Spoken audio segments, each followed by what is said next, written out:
Chers enfants, petits ou grands de Notre-Dame-des-Neiges, nous sommes heureuses de vous retrouver dans une nouvelle vidéo pour découvrir un nouveau saint qui a été un amoureux de l'Eucharistie et de la Vierge Marie.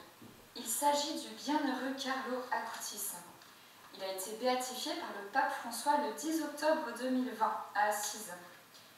Pour mieux le découvrir, nous vous proposons de suivre une interview exclusive sur votre chaîne préférée, TV Domini. Pour avancer encordé vers la sainteté, succès garanti.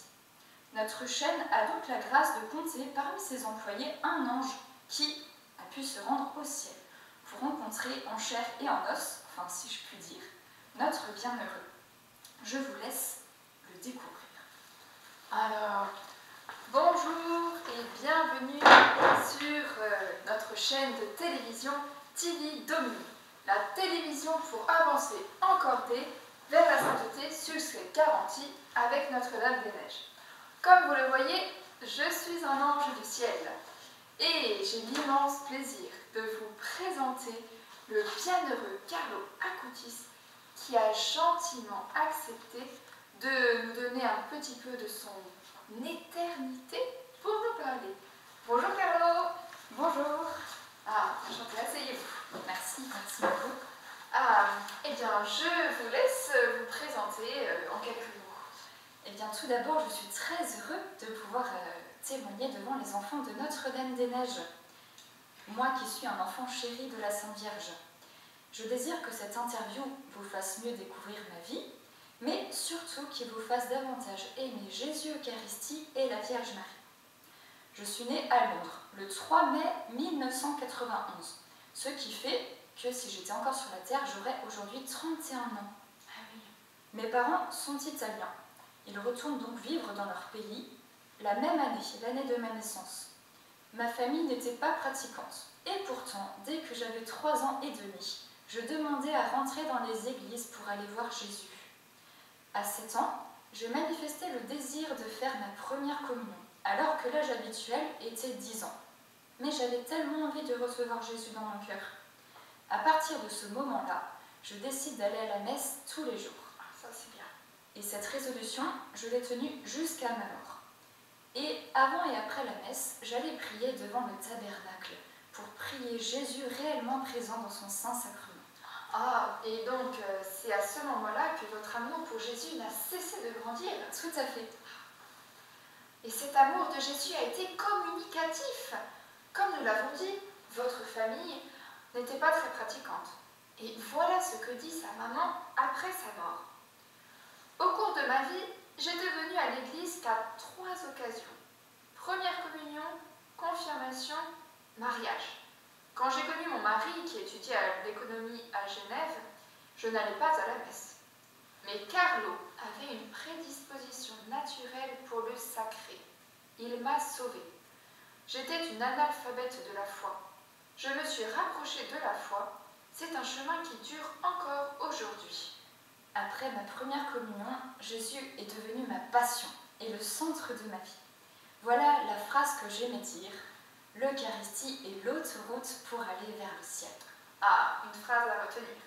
Et en s'approchant de Jésus, en communion dès que l'on peut, on aime Jésus de plus en plus. On s'avance sur le chemin de la sainteté. Aviez-vous le désir d'être saint? Oui, j'aimais dire, sous le soleil, on finit par bronzer. Au regard de Jésus Eucharistie, on devient saint. Et cette relation intime avec Jésus ne m'empêchait pas d'être comme tous les jeunes de mon âge.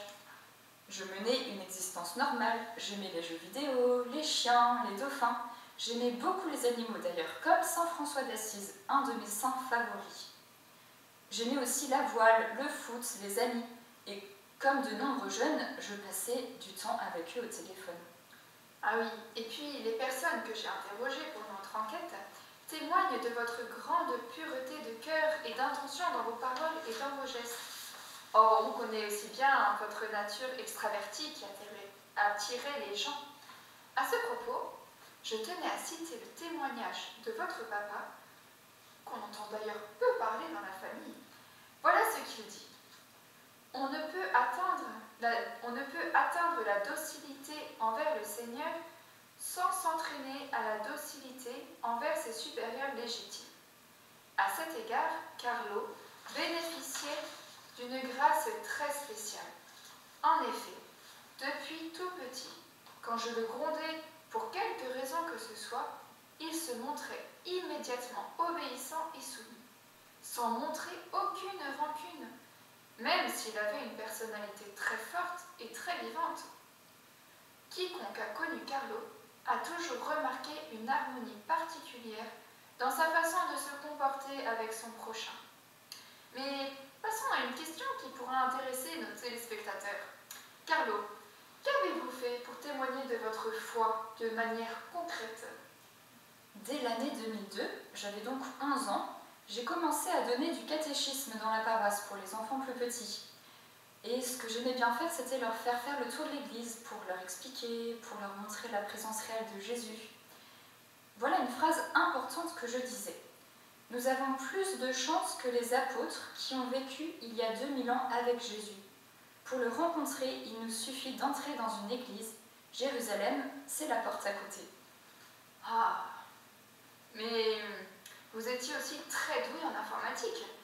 Vos amis vous considéraient comme un génie. Certains vous ont peut-être même appelé un geek. Je n'étais pas un geek au sens péjoratif du terme. Mais c'est vrai que j'avais un don dans le domaine de l'informatique et je l'ai utilisé pour évangéliser. Quand j'avais 14 ans, j'ai réalisé une exposition virtuelle sur les miracles eucharistiques. Voici un des panneaux qui relate un miracle eucharistique qui est issu de mon site, qui raconte un miracle eucharistique qui a eu lieu à La Rochelle. Il y en a d'autres en France et à d'autres endroits dans le monde. J'ai aussi réalisé un site sur les apparitions mariales et les sanctuaires mariaux. Ce site, il n'a pas pu être fini de mon vivant, il a été achevé en 2014, mais il relate beaucoup d'apparitions, le Los, le Puy-en-Velay, Fatima et beaucoup d'autres aussi dans le monde entier, au Venezuela, en Chine, en Corée du Nord, au Brésil, etc. Vous pouvez d'ailleurs consulter mes sites internet. Alors, voici les adresses, n'hésitez pas. Ah, je pense qu'on le retrouvera quand même facilement. Et j'ajoute quand même au sujet de votre don en informatique, le témoignage qui a été donné par votre maman et qui est très intéressant pour les jeunes d'aujourd'hui. Quand vous étiez sur votre ordinateur, eh bien vous vous fixiez un horaire à ne pas dépasser. Et vous l'avez toujours tenu. Elle n'a jamais eu à vous reprendre. Donc beaucoup de jeunes peuvent se confier à votre prière pour cela aujourd'hui. Mais maintenant, parlez-nous de votre relation avec notre Mère du Ciel, la Vierge Marie. Ah, la Vierge Marie. Dès que j'étais tout petit, je cueillais des fleurs pour lui faire des bouquets. Un peu plus tard, je me suis mis à prier le chapelet tous les jours. J'aimais beaucoup la Sainte Vierge. Que cette prière est belle, la prière du chapelet. Elle permet de méditer la vie de Jésus avec l'aide de notre Maman du Ciel. Un de mes saints préférés était Saint Dominique Saillot. Rappelez-vous une des 4 résolutions qu'il avait prises le jour de sa première communion. Mes amis seront Jésus et Marie. J'aimais aussi beaucoup les enfants de Fatima. J'ai même eu la grâce d'aller à la Cova da Iria, à Fatima, au Portugal, où Notre-Dame est apparue.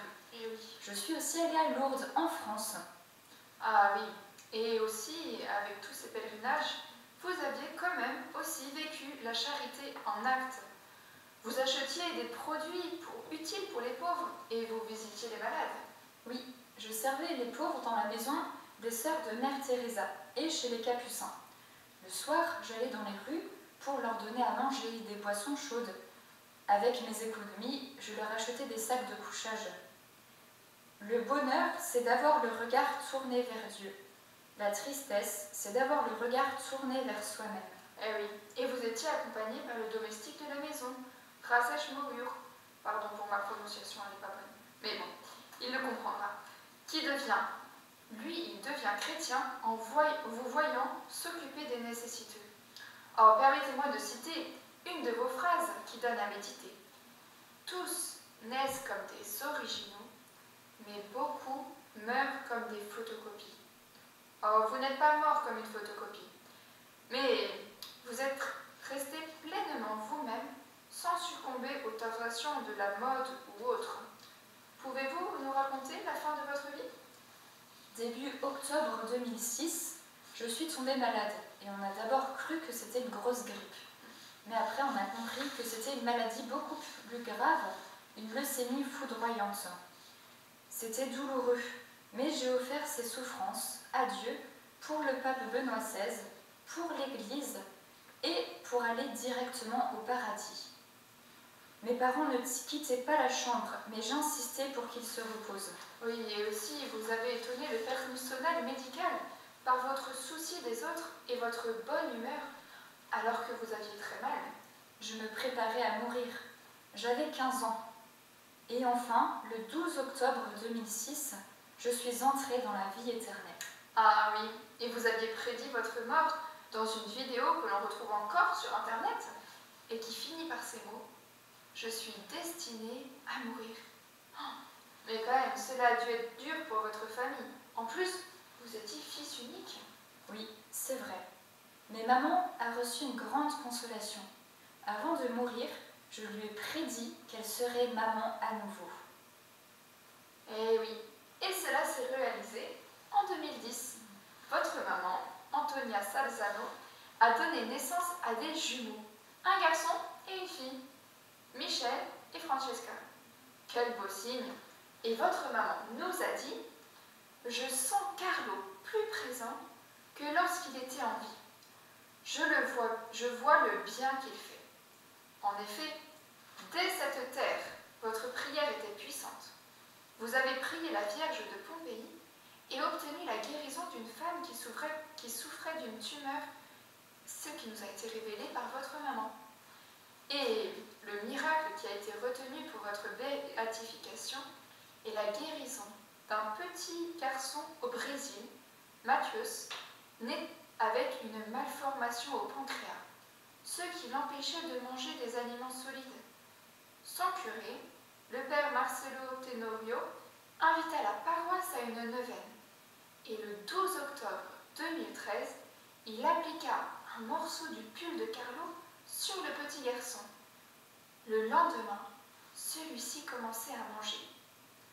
Et la résonance magnétique des examens médicaux a révélé que son pancréas était devenu normal. Une guérison instantanée, complète et durable, inexplicable pour la science d'aujourd'hui. Mais vous avez fait bien des miracles et vous continuerez à en faire. L'ouverture du procès de canonisation de notre invité spécial Carlo Acutis a débuté en 2013 à Milan. Le 23 juin 2018, son corps a été exhumé et il a été retrouvé intègre, c'est-à-dire muni de tous ses organes. Et vous pouvez aller toujours le prier devant son corps qui se trouve actuellement dans la basilique d'Assise.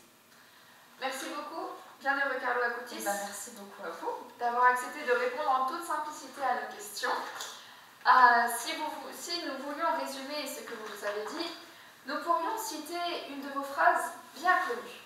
Être toujours unis à Jésus, tel est le but de ma vie. Chers téléspectateurs, nous prions pour que ce désir soit aussi le vôtre. Nous, les saints, les anges, nous sommes là bien sûr pour vous aider à marcher vers la sainteté sans vous décourager. Notre émission touche maintenant à sa fin.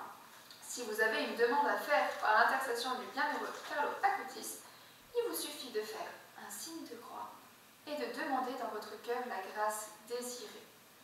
Nous vous demanderons aussi bien de vos prières pour que bientôt Carlo puisse être élevé au rang de saint, c'est-à-dire canonisé. Bien téléspectateurs, au revoir.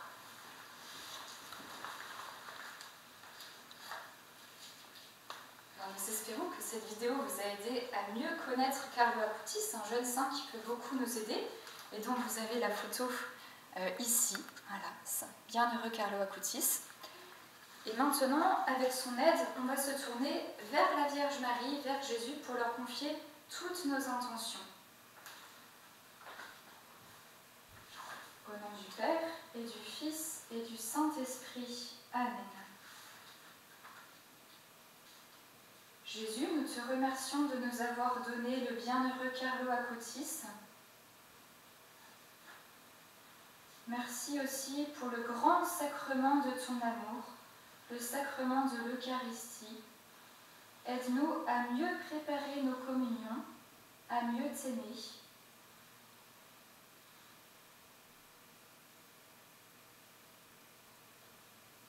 Et nous nous tournons vers Notre-Dame-des-Neiges pour bien lui confier toute notre vie et nos intentions. Je vous salue, Marie, comblée de grâce, le Seigneur est avec vous. Vous êtes bénie entre toutes les femmes, et Jésus, votre enfant, est béni. Sainte Marie, Mère de Dieu, priez pour nous, pauvres pécheurs, maintenant et à l'heure de la mort. Amen, Amen, Alléluia. Cœur sacré de Jésus, J'ai confiance en vous. Notre-Dame-des-Neiges, Priez pour nous. Bienheureux Carlo Acutis, Priez pour nous. tous nos saints patrons, Priez pour nous. nos saints anges gardiens, Veillez sur nous. au nom du Père et du Fils et du Saint-Esprit. Amen.